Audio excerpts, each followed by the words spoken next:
Hi, Elementary. Here is your read aloud for Stone Soup by John Muth. 3 monks, Hawk, Lock, and Sue, traveled along a mountain road. They talked about cat whiskers, the color of sun, and giving. What makes one happy, Sue? Asked Hawk, the youngest monk. Old Sue, who was the wisest, said, Let's find out.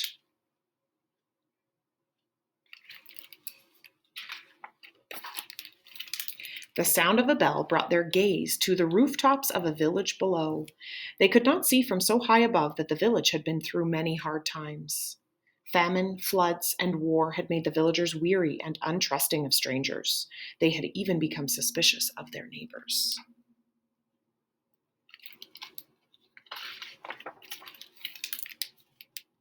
The villagers worked hard, but only for themselves. There was a farmer, a tea merchant, a scholar,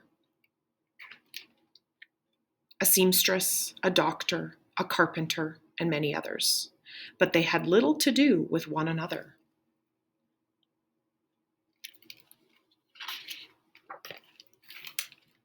When the monks reached the foot of the mountain, the villagers disappeared into their houses. No one came to the gates to greet them.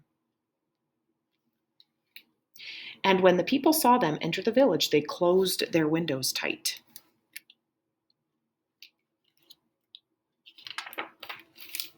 The monks knocked on the door of the first house. There was no answer. Then the house went dark. They knocked on a second door, and the same thing happened. It happened again and again from one house to the next.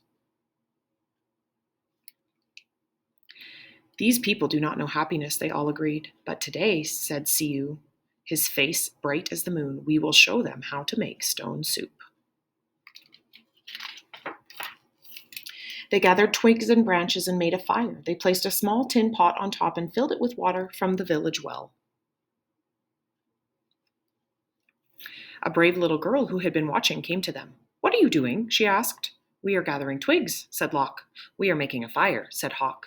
We are making stone soup, and we need 3 round, smooth stones, said Siu. The little girl helped the monks look around the courtyard until they found just the right stones. Then they put them in the water to cook. These stones will make excellent soup, said Siu, but this very small pot won't make much, I'm afraid. My mother has a bigger pot, said the girl. The little girl ran home. As she started to take a pot, her mother asked what she was doing. The 3 strangers are making soup from stones, she said. They need a bigger pot. Said the girl's mother. Stones are easy to come by. I'd like to learn how to do that.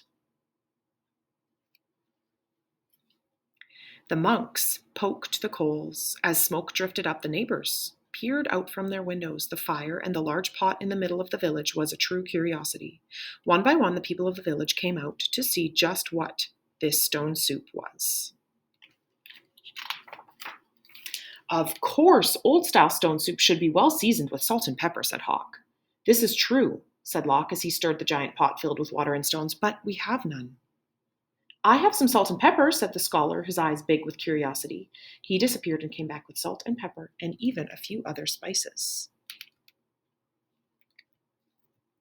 Siu took a taste. The last time we had soup stones of this size and color, carrots made the broth very sweet.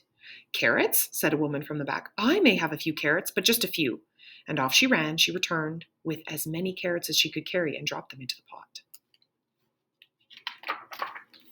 Do you think it would be better with onions? Asked Hawk.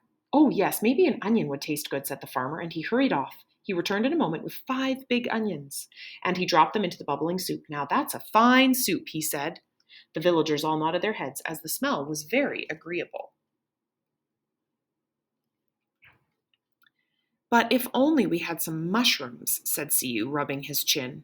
Several villagers licked their lips. A few dashed away and returned with fresh mushrooms, noodles, pea pods, and cabbages.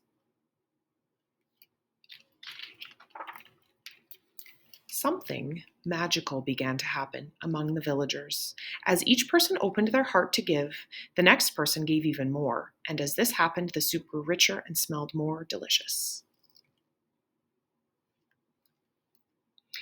I imagine the emperor would suggest we had dumplings, said one villager. And bean curd, said another. And what about cloud ear and mung beans and yams, cried some others. And taro root and winter melon and baby corn, cried the other villagers. Garlic, ginger root, soy sauce, lily buds. I have some, I have some. People cried out, and off they ran, returning with all they could carry.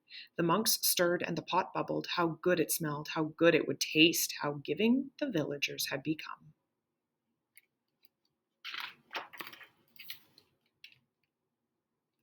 At last, the soup was ready. The villagers gathered together. They brought rice and steamed buns. They brought lychee nuts and sweet cakes. They brought tea to drink, and they lit lanterns. Everyone sat down to eat. They had not been together for a feast like this for as long as anyone could remember.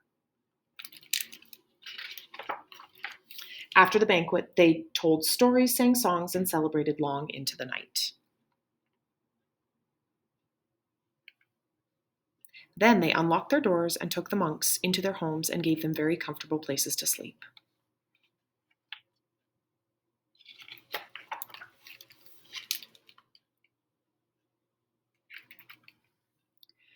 In the gentle spring morning, everyone gathered together near the willows to say farewell. Thank you for having us as your guests, said the monks. You have been most generous.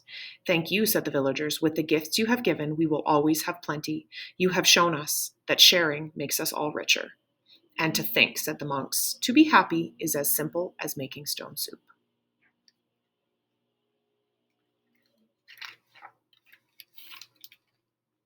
The end.